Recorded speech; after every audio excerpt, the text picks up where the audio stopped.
Dernière séance d'entraînement hier avant le déplacement du SCO à Bastia pour le compte de la 32e journée de Ligue 2.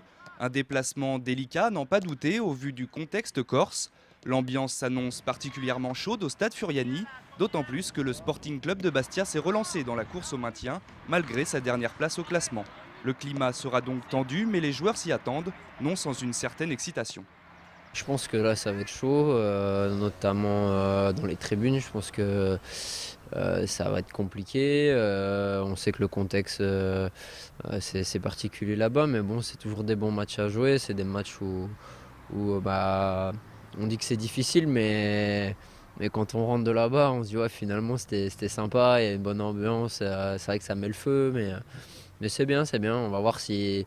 Je pense que c'est vraiment un véritable test pour voir si on peut espérer quelque chose dans ce championnat, quoi.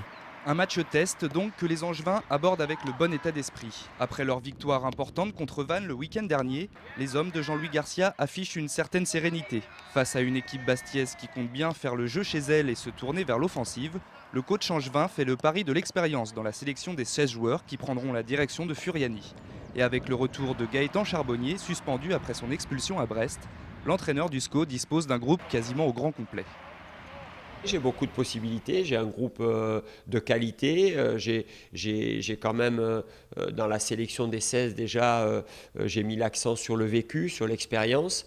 Et puis après, oui, on a une petite idée de ce qu'on va mettre en place pour essayer de bien contenir cette fougue bastiaise et surtout avoir des intentions pour marquer des buts et pour se positionner pour essayer de gagner le match.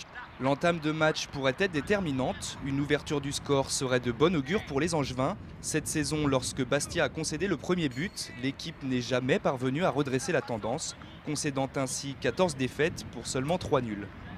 Il faut qu'à travers la première demi-heure de jeu, ils se disent « Ah, quand même, ça ne va pas être facile contre cette équipe ». Si on favorise leur début de match et qu'on amplifie un peu ce phénomène de confiance, après on sait qu'ils peuvent être redoutables, notamment chez eux. Donc il faut faire en sorte en début de match de les contrarier, de leur faire mal dans l'aspect offensif de notre jeu, pour un petit peu amenuiser un petit peu leur confiance. Gêner d'entrer les Bastiais, ce sera donc l'objectif du début de rencontre. Et pourquoi pas bousculer aussi leurs supporters. Surtout essayer de faire douter leur public aussi, parce que je pense ça va être vraiment leur 12e homme. Et en cas de victoire en Corse, le SCO se verrait confirmer sa bonne forme actuelle. Enclencher une dynamique positive, les Angevins en ont été capables en ce début d'année, se classant meilleure équipe des matchs retour. Une bonne série qui s'est achevée le 26 mars dernier avec la défaite à Brest. Mais pour continuer à rêver du podium, les Ligériens se doivent d'enchaîner les bons résultats. Si on veut espérer quelque chose, il va falloir faire une série, comme on a fait juste avant la défaite de Brest, parce que c'est le plus important.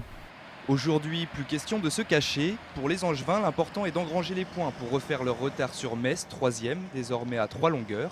Et pour plus de sérénité, le groupe s'est rendu ce matin à Paris en bus. Il s'est envolé vers Bastia en fin de matinée. Un dernier entraînement était prévu aujourd'hui sur l'île de Beauté.